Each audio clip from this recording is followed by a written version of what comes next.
योग्य जागा द्या। रोहित पवार यांनी पोलीस आयुक्तालयामध्ये ही मागणी केली आहे। मराठा आंदोलकांना योग्य जागा द्या यासाठी रोहित पवार पोलीस आयुक्तालयामध्ये आले। अधिक माहिती आपण घेऊयात आमचे प्रतिनिधी कृष्णा सोनारवाडकर यांच्याकडे। कृष्णा, रोहित पवार पोलीस आयुक्तालयात।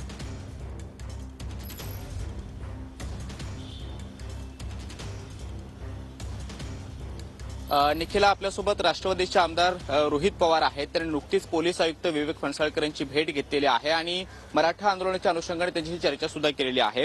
रोहितजी, आपण पाहतो की मुंबई पोलिसांनी मराठा क्रांती मोर्चा जो मुंबईमध्ये येतो आहे त्याला परवानगी नाकारलेली आहे आणि मनोज जरांगे पाटील यांना खारघरमधलं मैदान त्यांनी सुचवलेलं आहे, तिथे आंदोलन करावं, कारण लाखोंच्या संख्येने जनसमुदाय येतोय, तो मुंबईमध्ये येऊ शकत नाही असं सांगितले। तुम्ही पोलीस आयुक्तांशी काय चर्चा केली? आज जे मुंबईचे महानगरपालिकेचे आयुक्त त्यांनाही भेटलो आम्ही आणि पोलीसचे जे आयुक्त आहेत फणसळकर साहेब त्यांनाही आत्ताच आम्ही सर्व सामाजिक कार्यकर्ते म्हणून भेटलो।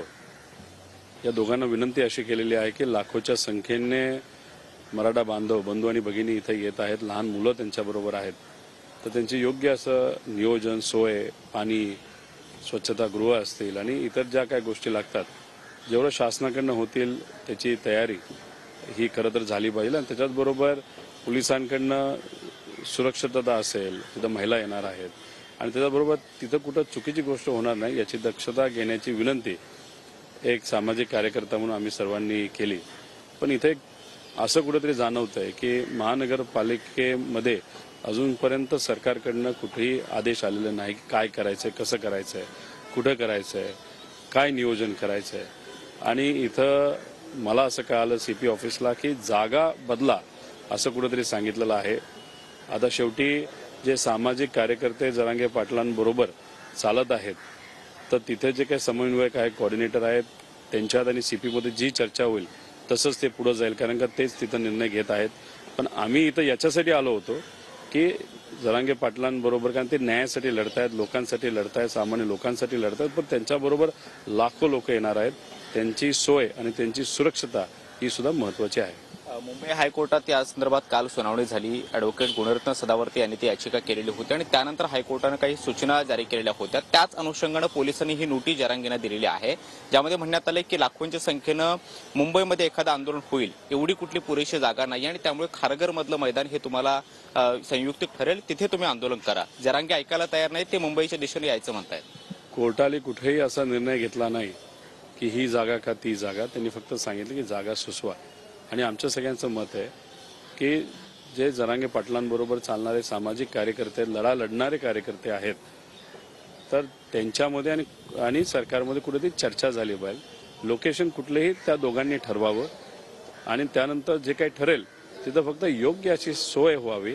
लोक गरीब आहेत, सामान्य कुटुंबातले आहेत, अनेक असे लोक आहेत पहिल्यांदा मुंबईमध्ये येणार आहेत, त्यामुळे त्यांना या भागातलं काही माहीत नाही, त्यामुळे त्यांची सुरक्षता तिथे असणारे सामाजिक कार्यकर्ते करत आहेत, पण तरी सुद्धा शासनाकडनं कुठेही कमतरता पडू नये अशी विनंती आम्ही सर्वांनी केली। जरांगे पाटील मुंबईला आले पाहिजेत, कारण 20 तारखेपासून ते चालत टप्प्याटप्प्यामध्ये मुंबईच्या दिशेने येत आहेत। अजून सुद्धा ते मुंबईमध्ये येण्याच्या भूमिकेवर ते ठाम आहेत। मात्र मुंबई पोलिसांनी जी नोटीस इश्यू केलेली आहे, त्यांना दिलेली आहे, त्यानुसार कुठेतरी वाटतंय की त्यांना मुंबईमध्ये येण्यापासून प्रतिबंध घातला जाईल की त्यांना खारघरमध्येच थांबवलं जाईल। जरांगे पाटलांचं असं मत आहे आणि सामाजिक कार्यकर्त्यांचं मत आहे की गेले 3-4 महिने फक्त शब्द दिले जातात, पाळले जात नाहीत। खरं तर याच्यावर सकारात्मक चर्चा आधी व्हायला पाहिजे होती, निर्णय सरकारकडनं घ्यायला पाहिजे होते, कुठेतरी सरकार काम करते हे दिसायला पाहिजे होतं। कदाचित ह्या गोष्टी न दिसल्यामुळे आणि शेवटी पाटलांच्या बाबतीत बोलायचं झालं दिलेला शब्द ते पाळतात आणि त्या अनुषंगाने त्यांनी चालायला सुरुवात केलेली आहे। त्यामुळे संवादाला सरकार कुठेतरी कमी पडलं, शाश्वती द्यायला कुठेतरी कमी पडलं।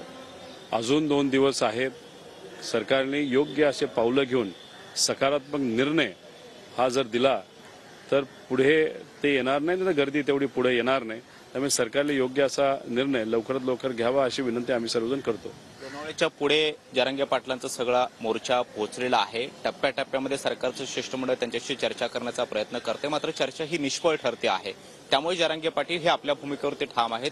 मुख्यमंत्री किंवा उपमुख्यमंत्री यांनी थेट चर्चेसाठी यावं असं आवाहन सुद्धा त्यांनी केलेलं आहे. मात्र मुख्यमंत्री साताऱ्यामध्ये आपल्या गावी गेलेले आहेत. त्यांच्यासोबत सरकारमधील मंत्री संवाद ठेवण्याचा प्रयत्न करतायत. मात्र कुठलेही निश्चित असा ठोस जे काही निर्णय आहे तो अद्याप झालेला नाही. ते सीएम साहेब कुठे गेले, कसे गेले, कशासाठी गेले हे तर मला सांगता येणार नाही.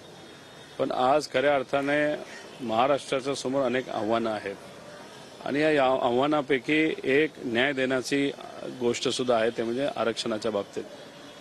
जेव्हा अनेक वेळा शब्द दिले गेले पण पाळले गेले नाही,